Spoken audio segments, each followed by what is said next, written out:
any suspects right now. And that's the frustrating part. We don't have any suspects right now.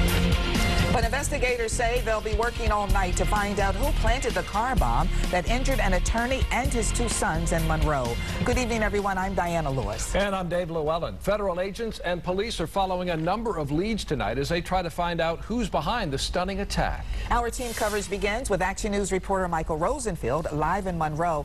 Bring us up to date on what's going on, Michael. Investigators have spoken with one of the victims in this case today, attorney Eric Chappell, as they try to put the pieces together and figure out exactly what happened. Meantime, there is now a $10,000 reward being offered for information that leads to an arrest and conviction. Authorities say they do have leads, but so far no one has been brought in for questioning after some sort of bomb went off inside local attorney Eric Chappell's car Tuesday evening. Chappell and his 2 sons were hurt, their Volvo destroyed, as Chappell drove along Yelm Avenue near I-75 just before 6 p.m. We're taking the vehicle apart, trying to determine what kind of explosion it was, what caused it, and after we do that, it'll take us a long way in determining which direction to go toward. Chappell, seen here in an interview with me earlier this year about a controversial hot dog cart case that went to federal court, lives in LaSalle, but his office is in suburban Toledo across the Michigan border. Authorities say they don't know if someone targeted him because of a court case or if this was something personal, but they do say it was a crime. It was a serious blast. It was dangerous. It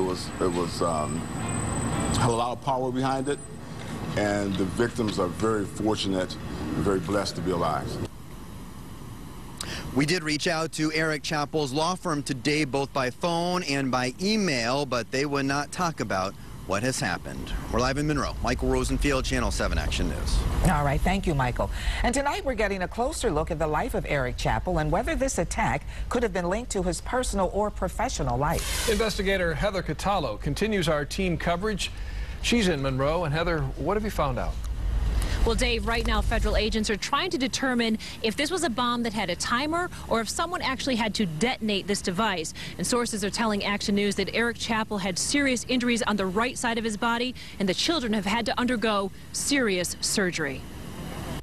A car bombing that seriously injured Eric Chappell and his 2 sons has shocked and terrified neighbors and co-workers of the well-known local attorney. Chappell was driving his young sons to football practice at St. Michael's School in Monroe just before 6 o'clock Tuesday night when an explosive device went off inside the family's Volvo. I mean, it's awful to think that somebody, could do that, especially with small children involved. Morgan King lives near the Chappells on Lake Erie in LaSalle. They're in our prayers, and, we hope that they catch the guy that, or whoever could have done this to them. Chappell is a managing member of his law firm in Northwest Ohio. The Action News investigators have learned that the 42-year-old lawyer is known for handling a lot of business dispute cases. Sources also tell Action News Chappell has recently been representing a client who's involved in an extremely nasty divorce case. Federal agents investigating the explosion say they can't substantiate talk in the community that someone involved in one of Chappell's cases may have wanted to harm him, but they can't rule it out. We're looking at everything. We're looking at, that's nothing specific that's leading us that we're going to stop there and say, hey, this is what we're going to focus on, because that's not the case. We're looking at everything that's coming in, every avenue, and that's what's going to take a while to do that. I did speak with an attorney who's very close with Mr. Chappell, and it's very clear that lawyers in the legal community here are very worried about this incident, some even fearing for their own safety. Reporting live in Monroe, I'm Heather Catallo, Channel 7 Action News. Back to you. Heather, any idea where this investigation goes from here? Well, Diana, as we have been saying, they are going to be working on this all night long. There's at least 20 ATF agents involved, the Michigan State Police, Monroe City Police. They're going to be working around the clock to figure out who did this. All right. Thank you, Heather.